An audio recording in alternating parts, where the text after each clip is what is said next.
Hello again, everyone, and welcome back to Sports Blitz Live. We're going to take a break for our conversation and welcome in. We're going to take a break? Yeah, I like it. Well, I was in between take a pause I know, and take I got a break. you. Well, we got it, though. That's good. We're going to welcome in David Hood, a senior writer at TigerNet.com. David, thank you so much for joining us this evening. Hey, I appreciate you having me on. Absolutely. First of all, certainly congratulations. Clemson pulling it out, a huge win last night, their first national championship since 1981. Can you put into words just kind of what this means? You know, this is a fan base that since that first one in 1981 has been, you know, aching to get back to that level. I guess once you get a little taste of it, you know, nothing's ever going to quite equal that. And you know, watching those players and coaches celebrate last night was great. But looking in the stands and seeing all of the Clemson fans that traveled and, you know, they stayed around and they sung the alma mater and they sang with all the music and they celebrated with their players and coaches. That was, you know, that you become a sports writer, sometimes you become a little bit jaded on things, but that was, you know, one of the more incredible moments that I've had doing this. Well, of course, you know, a rematch from a year ago. Clemson comes up just short last year. They're able to get over the hump this year. What do you think the difference was between the two games?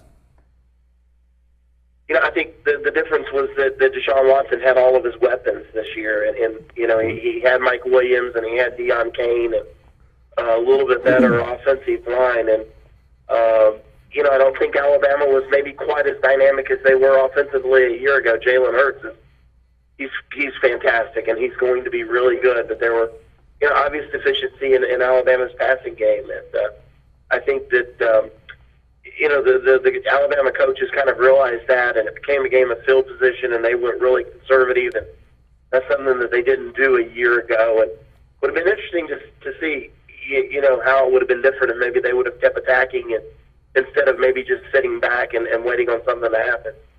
You know, David, I think that's a good point you bring up. Last year, Clemson was missing Mike Williams, Deshaun Kane, and this year Alabama missing Eddie Jackson and Sean Deion Hamilton. And then the one player that was pretty consistent in getting some yardage, and that was Bo Scarborough from the midway through the third quarter on. So it's interesting how, you know, that's what separates these two teams, I think. But, you know, I just want to give a shout-out to Clemson fans. I was there, obviously, as an Alabama supporter, and I'm with you. I loved when Clemson won, and I happen to have had some interaction with Dabo in the past. Loved Dabo Swinney. I was expecting when Clemson won people to be going nuts, for it to be a circus, to get out of the stadium because people would be shaking shakers in your face and doing the weird number one stuff. And frankly, I was so impressed with how Clemson fans handled the moment. They were jubilant, but they were all over themselves and really thinking about, you know, what it meant for that program. And so I just want to say that I thought Clemson handled it beautifully, and I can't do anything but congratulate you. You know, I wrote a little bit earlier in the week that for Clemson fans, this was almost like the Great Crusade. You know, I think that's why Clemson descended on Tampa like they did, that they kind of felt like something special was going to happen. So, you know, I'm glad to hear that about Clemson fans, that, you know, I think that hopefully they have a pretty good reputation. I know that even though the games against Louisville have been hotly contested, the fans seemingly just can't out-compliment each other enough, and it's good to hear Alabama fans say that. And then, you know, I have to compliment Nick Saban. I was late getting down to the field last night. I had to finish up my gamer and get it posted. And, you know, when I'm walking onto the field, Nick Saban walks past me, and my first thought was, you know, the game's been over for a while. Why is he still on the field? And then I find out that he waded through the confetti, through Clemson celebration, just so he could find Dabo Swinney and say something to him and congratulate him. And I thought, you know, wow, how classy is that, to sit there and see the confetti fall for another team just so you can congratulate the opposition. Well, David, yeah, definitely a class move there, but Nick Saban is looked at as the pinnacle of coaches in college football. I don't think anybody would have expected anything different. You flip the page now. Dabo Swinney, I just talked about it earlier in our program. He didn't really owe anybody anything. He really has brought Clemson to a level that they haven't been two maybe ever in their program's history. I know they won the title in '81, but to a level of elite programs and the sheer number of teams in the top 5 that they've beaten the last 3 or 4 years is incredible. They finally get over the hump. They win the national championship. And now, again, Dabo will go down in Clemson history from this point on, no matter what he does. But he's built this program. He's got a great recruiting class. Got some great guys coming up behind some of these guys he's losing, but he's losing the best player in college football in Deshaun Watson. I think we all agree Deshaun Watson probably deserved the Heisman Trophy. He's a class act. He's who you want on your team. He's losing Greg. He's losing a lot of players. He's losing Mike Williams. Next year, they will be the hunted. Alabama has been the hunted for a long time, and the bullseye on their back. Now the next page is how will Dabo Swinney and Clemson handle being the hunted instead of being the hunter?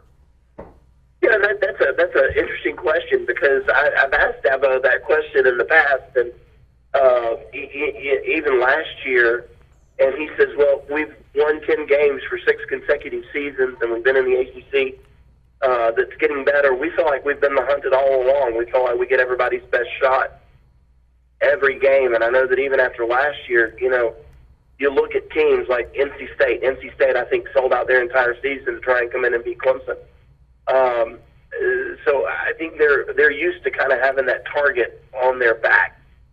It's going to be different, though, with a national championship because, now there's going to be a little bit more national recognition in how they handle it without Deshaun Watson. I mean, there's no doubt. I think he's the best player in college football. I thought he could be a couple of years ago. Now they've got to get some young puppies ready to go, and it's going to be interesting to see. The defense is going to be absolutely loaded next year. The offense there's a little few question marks. A lot of skill players coming back. 4 starters on the offensive line. They got to replace that. Mike Williams, Jordan Leggett, Wayne Gallman, and Deshaun Watson, possibly the 4 most important pieces out there on that final drive last night. David, I know you've covered a lot of pro sports there in the Atlanta area. Deshaun Watson, where would you rank him as far as the athletes you've ever seen and covered? I think he's the best college player I've ever covered. There's no doubt about that. I go back and, to me, the best athlete that I've ever covered was Greg Maddux from the Atlanta Braves. That goes all the way back into the 90s when I was doing a lot of Brave stuff. And but Deshaun is a lot like Maddux, very self-deprecating. He has that humility, but there's also that edge there that, when the chips are down. And, I talked to him, I think it was last Wednesday, and he told me, he turned around and he grabbed me by the arm and he said, "I just want you to know I'm not going to let us lose that game Monday night. I just am not going to let us lose it." And sitting in that press box last night when Jalen Hurts scored on that touchdown run with 2:07 left, I went back and I thought about him telling me that. And I said, "Well, this is your chance, Deshaun. This is your legacy right here on this drive." And wow, what a drive it was. Yeah, no question about that. It was, I think Kirk Herbstreit talking about when Hurts scored that legacy was, we're watching this unfold here before our eyes. And I was thinking in the back of my mind, 2 minutes to go. Not so fast. Yeah. It's two amazing. timeouts, too. Absolutely. That's an eternity on that kind of offense. Well, David, we can't thank you enough for being on with us tonight. I know Auburn will be headed to Clemson to take on the Tigers in Game 2 of next year. Love to catch up with you again before that game. Oh, that would be a lot of fun. Auburn's going to be fun to watch next year too with that new quarterback coming in. Stidham, I think he's going to be a great fit with Gus Malzahn, and I'm already looking forward to that matchup.